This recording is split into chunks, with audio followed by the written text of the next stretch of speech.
ভূমিকম্প হওয়ার আগে কই ছিলেন আপনারা? তখন তো আপনারা কেউ বলতে পারেন নাই যে আমাদের ভূমিকম্প হবে এই তারিখে। পারছেন? ভূমিকম্প হওয়ার পর 8 মাত্রায়, 9 মাত্রায়, 10 মাত্রায় ভূমিকম্প হইতে পারে, এইগুলা কেন বলতেছেন আপনারা ফেসবুকে এসে? আপনাদের ঘরে মা বোন নাই নাকি? নাকি আছে মা বোন দেখার সময় নেই আপনাদের? আগে নিউজ, আগে এইসব আজে বাজে ফালতু কথা, এইসব আগে না?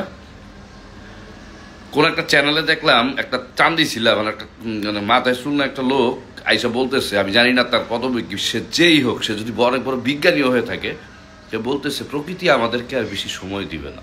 তুমি এটা বলার কে ভাই? তুমি কে? এটা একমাত্র বলতে পারে আল্লাহ। ভূমিকম্প হবে কি হবে না, কখন হবে, কিভাবে হবে, আল্লাহ বলবে। আমরা সর্বোচ্চ কোথা থেকে এটার উৎপত্তি হয়েছে এটা বের করতে পারি। হ্যাঁ, বৈশা বৈশা চেয়ারের ভিতরে, এসির ভিতরে বৈশা বৈশা শুধু বয়ান। মানুষকে কিভাবে সাহস দিবেন, মানুষ যাতে একটু ভয় কম পায়।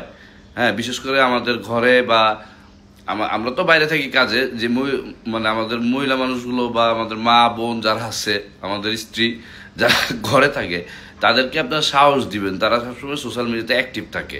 আর বড় বড় কিছু টিভি চ্যানেলে দেখতেছি, ছি, মানে উনাদের নিউজ দেখা টাকা কামানোর জন্য, লাইক কমেন্ট করলে তখন টাকা পাওয়া যায়, এর জন্য যে 8 মাত্রায় হবে, 9 মাত্রায়। আপনারা জানেন কিভাবে 8 মাত্রায় 9 মাত্রায় হবে? কি আপনার কি বিজ্ঞানী? এখন পর্যন্ত তো আমাদের দেশের আকাশের কোনো ইয়া নাই, সুরক্ষা নাই। ম্যাক্সিমাম সব দেশে আকাশে সুরক্ষা আছে, যে কোনোভাবে যে কোনো কেউ আইসা অ্যাটাক করতে পারবে না। আমাদের তো সেইটাই নেই। আপনি বুঝা দিতেছেন যে 8 মাত্রায় 9 মাত্রায় ভূমিকম্প হবে। মানুষের সাহস দিবেন যে আল্লাহ ভরসা, আর কিছু হবে না, বা হইলেও আমরা ব্যবস্থা নিচ্ছি, বা কি কি ব্যবস্থা নেওয়া যায়, কি কি করা যায়। আপনাদের আসলে কোনো কমন সেন্স নেই না? যে একটা চেয়ার পাওয়া গেলেই হয়, একটা চেয়ার আর একটা টিভি চ্যানেল পাওয়া গেলে মুখে যা আসে তাই বলে দিচ্ছেন প্রকৃতি আর আমাদের বেশি সময় দিবে না। এটা বলার আপনি কে? একটা মানুষ হিসেবে আপনি কে? একটা মানুষ বলতে পারে এই কথা একমাত্র আল্লাহ ছাড়া? সে কি করবে না করবে তার পৃথিবী, তার ইচ্ছা। এটা মানে আমরা এখানে বৈশা বৈশা মানে ইয়া দিচ্ছি, মানে 8 মাত্রায় হবে, 9 মাত্রায় হবে, 10 মাত্রায় হবে। আস্তে আস্তে বিপদ ঘনিয়ে আসছে। কি প্রমাণ আছে? কি এগুলো প্রমাণ দেখাইতে পারবেন? মানুষজনকে প্রমাণ দেখান যে এই কারণে বলতেছি যে হইতে পারে। কারণ হওয়ার আগে তো টের পান নাই, হওয়ার পরে কেন এত কথা? কারণ যে টের পায় সে হওয়ার আগেও টের পায়, হওয়ার পরেও টের পায়। যত সব মানুষকে যদি সাহস দিতে পারেন, মানে কি বলবো আপনাদেরকে আর, ঠিক আছে?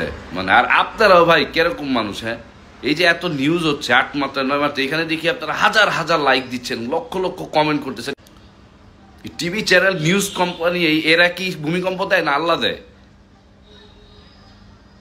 ভিতরে কোনো কিছু লেখা পর্যন্ত নাই যে কেন 8 মাত্রায় হইতে পারে, কেন 9 মাত্রায় হইতে পারে। কোনো উল্লেখযোগ্য কোনো মানে বিশ্লেষণ বা ব্যাখ্যা নাই।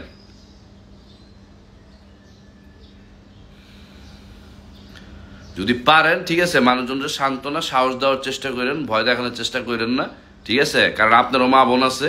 ভূমিকম্পে যদি বিল্ডিং ভাঙে, আপনার মা বোনও মরবে, কথাটা মনে রাখেন। আপনিও মরবেন। প্রকৃতি আমাদের আর বেশি সময় দিবে না। মানে কথা শুনলে মনে হয় যে আপনারা নিজেরা এক একজন গড় হয়ে গেছেন। আল্লাহ মাফ করুক।